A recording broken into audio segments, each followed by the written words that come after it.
So our alumni have touched almost every major animation studio from LA to New York and even here in Detroit. And all of them honestly have been super successful. And a lot of it is them and their talent and their grit, but a lot of it's also the curriculum that we've developed.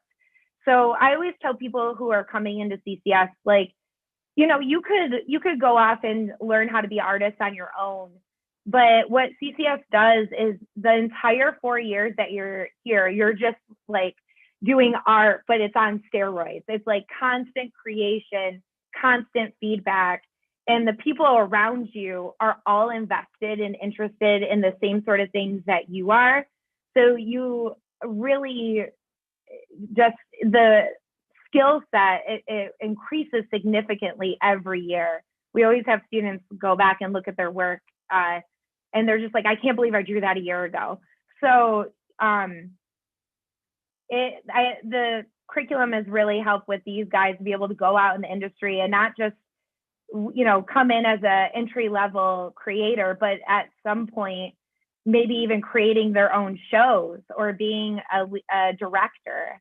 And at some of these places that has happened, and I'll get into that a little bit later, but we've had alumni at Cartoon Network, Nickelodeon, Disney Television, Titmouse, Stupid Buddy, Screen Novelties, Bento Box, Netflix, Sony, Blur, Leica, Hornet, Powerhouse, DreamWorks, Pixar, Adult Swim, and I'm sure there's way more that is not listed here.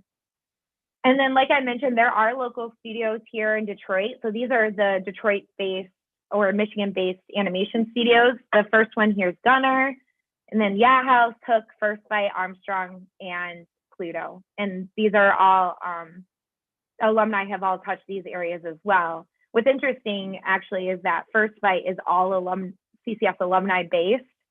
And we just recently, they're working on a project with Nickelodeon right now. So it's just crazy how much all of the entertainment industry touches different aspects of not just ad, but different studios as well. So I mentioned to you guys that some of these students have been able to work their way up in the industry. These are just some alumni standouts that I have for you. So the first one's Jen Strickland. She is a graduate from the EA animation department and is now a storyboard director on Amphibia Disney. Really great, talented individual. And I will say that I think having been in CCS, I mean, she was a natural talent, honestly. She was brilliant from jump, but the curriculum really did help prepare her for the industry. John Trivick is a showrunner now. He used to be one of the lead storyboard artists on SpongeBob, but now he runs Middle Coast at Nickelodeon. And he was also named one of the top 10 animators to watch by Variety. And then Chris Houghton, he is actually an illustration major, but he minored in EA animation. So what's interesting about our department is that I mentioned to you guys that there's different aspects of entertainment. What we like to do is we like to really figure out what you guys are looking to gain from the college and from our department. And your mentors and myself will work with you guys to accommodate your curriculum to suit your interest and to beef up what your specific focus is. So in the case of Chris, he was a major in illustration and minored in EA, but he was CCS allowed him to be able to have a flexible curriculum to be able to get specific illustration chops, but also get his animation chops. And I think that really helps him be successful, other than the fact that he's incredibly talented too. So I want to show you guys our student reel from 2019. I'm going to optimize it for screen share, so the lettering will get a little crunchy, but it should be able to play better on your end. Let me know if you guys can't hear the audio.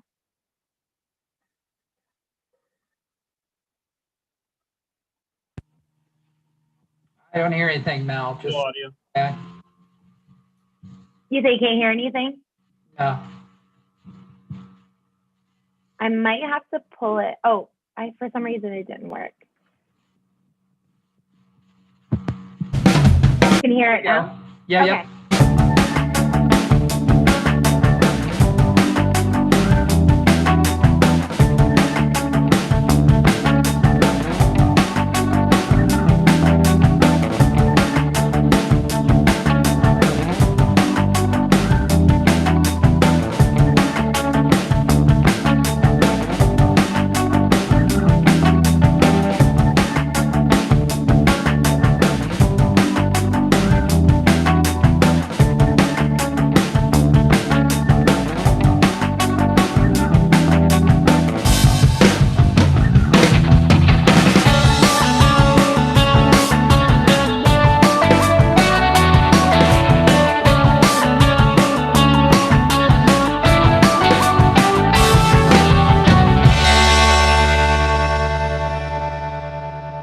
Yay! So since this reel is a little dated, oops, let me skip ahead. I wanted to show you guys some current student snapshots. We'll probably have a reel this year. As you guys know, COVID kind of funked up everything and made everything all wonky last year. But this is one of our current students, Dylan Murillo, who is a 3D animator, and he also does some traditional stop motion work too. But this is his film, The Wanderer, and I think it got into some film festivals recently, 2 so far. Is that right, Josh? I see you nodding. So he's getting some major recognition and on this boy, and also I think he also ended up getting some inquiry for some possible 3D animation work, which is pretty cool. Eventually he'll have this up, but for right now it's private because it's doing the festival rounds. This is Natalie Schultz, who is working on a stop motion film. She doesn't have a name for it yet. That's why it says name here, but she's working on shooting it right now. She already built the set. This is a little proof of concept that she did.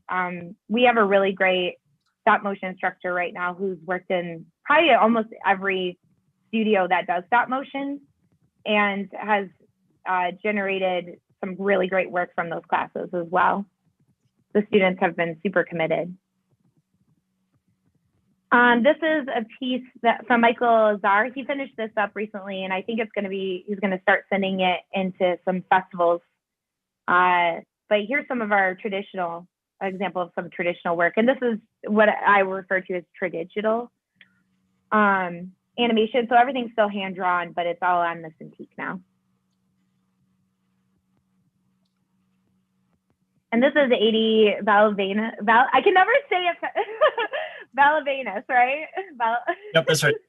She would give me so much crap right now if she knew I butchered it. But this is a chatterboxing film. I like to show this one because it's mixed media. So it's got like stop motion in the background. It also has a stop motion set.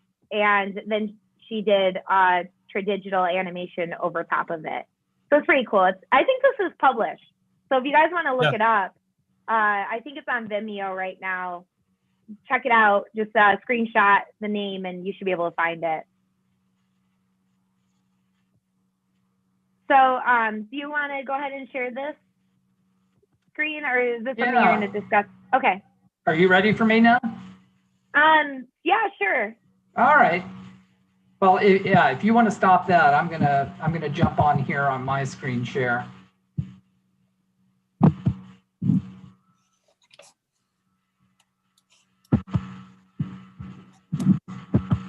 All right. So again, just for those of you who have not yet applied to the school, I just wanted to review a couple things on the website so you knew how to navigate it, and some other things in the department section for animation that you may be interested in as well. So if any of you are planning to apply, listen, applying is as easy as 1, 2, and 3. Literally, you go to admissions, you hover over here to undergraduate admissions, click on it, and if you page down, you'll see 3 buttons here. And this is the application button. That's what you want to start with. So having your application gives us a digital placeholder for your other items as we receive them. Here's information on sending us transcripts. You may send unofficial transcripts initially, but eventually you will need official transcripts. But we've tried to remove any barriers and make this as inexpensive and accessible as possible. So if you send unofficial transcripts, you're going to send them to this email address here. Just be sure that your name is on the document, the school's name, and your classes with grades. And if you're sending official, you can send them either parchment or clearinghouse, or some schools may email them directly to us to this email address. So unofficial transcripts simply mean they come from you. If they're official, they'll be coming from the school.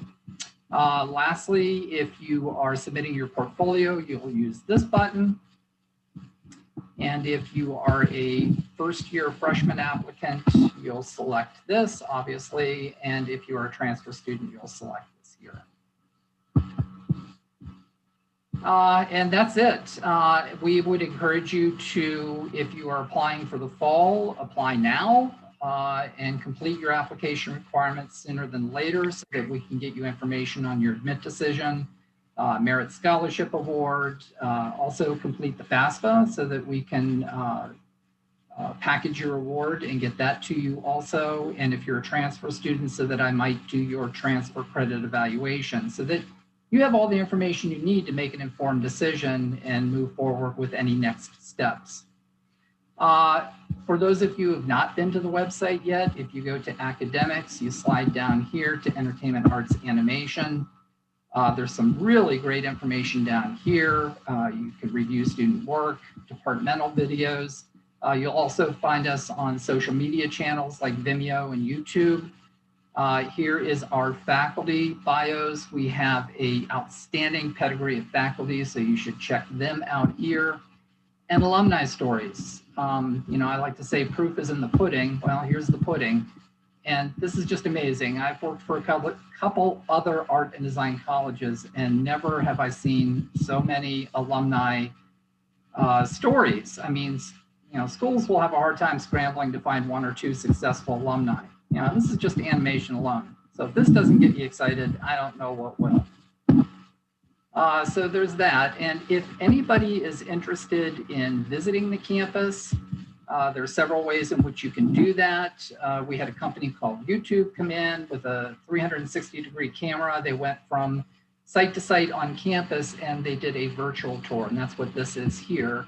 So you can do a virtual tour at your leisure, but you may also schedule a tour, either a virtual tour or a live in-person campus tour. If you go to, that box is in the way.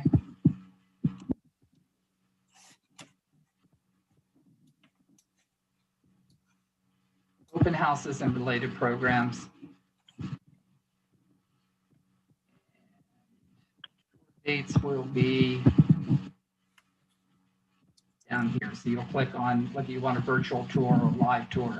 We are doing tours, I think 5 days a week now at 1 p.m., but they're popular. So you want to get those scheduled as soon as you can, plan ahead, because we're only accommodating one family per tour, up to 4 individuals, so that we can, you know, remain safe and socially distanced. And nobody asked what our COVID response is. Currently, we're teaching a hybrid delivery, which simply means that you're doing things like this Zoom event where, you know, faculty member is teaching, all the students are there, you know, they're still able to give, you know, excellent presentations, you know, review examples and critique, but we're also doing in-person classes as well. So students are on campus safely, socially distancing. You know, we're only a school of about 1,400 students, so it's easy to do. But if you'd like to find out more information about, you know, our COVID response to, you know, academic information,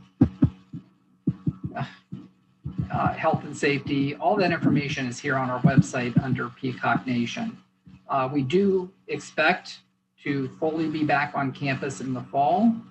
So it'll be hopefully business as usual, but you can stay up to date by clicking on that button. And I believe that's all I had to share. So now I'm going to stop streaming to YouTube and open it up to questions for our faculty.